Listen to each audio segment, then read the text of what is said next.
یکی ترقه اینق دویدیم پا بنزین. خدا وکیل ملت محکمی هستیم، کل دنیا ریدن تو خودشون غیر ما. تو لیاقت نداری، من سهمیت هم بشن دوباره میره آزاد میزنی. عباس بدو کپسولی بیار که زنو بنزین رو ریخته رو موتور. آقا دوباره میتونم بزنم؟ دومیش خودم با برات بزنم. خیر کاکو. خیر شهرش بنزینتی که زدی مشخص میشه. خانم بیا جلوتر رو آب سرد کنه. آقا ببخشید سوپر دارین؟ یاد خاطراتش. من امروز اعصابم فرامرز اصلا نی. آقا آزاده؟ نه با 3 کیلو تریا گرفتن زندانه. خیلی کارت واجبه برد دنبالش. آقا اینا معمولی سوپر هم دارین؟ کیفیت 80 هارد بیار 720 فلش. بنزینو میگه مرد حسابی. بنه چه وینی؟ خانم مطمئنی با کی بنزینت اینجا؟ ما اینقدر بنزین برای باکو نداریم. برو پمپ بعدی. سوختم میدین؟ نه دادم، نه میدم، نه خواهم داد. برو بومید خدا.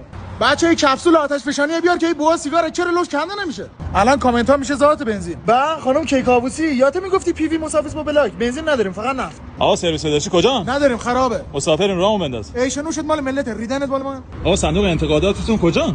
اینه چه اعتقادی به خودم بگو. آقا سمت باکت وایسا. شلینگت میرسه. من شلنگو به همه جا میرسه. تو باید سوراخ باکت گم کنی. مردی که مغز پول بنزین بده. آی محترمی گوشیت قطع کن.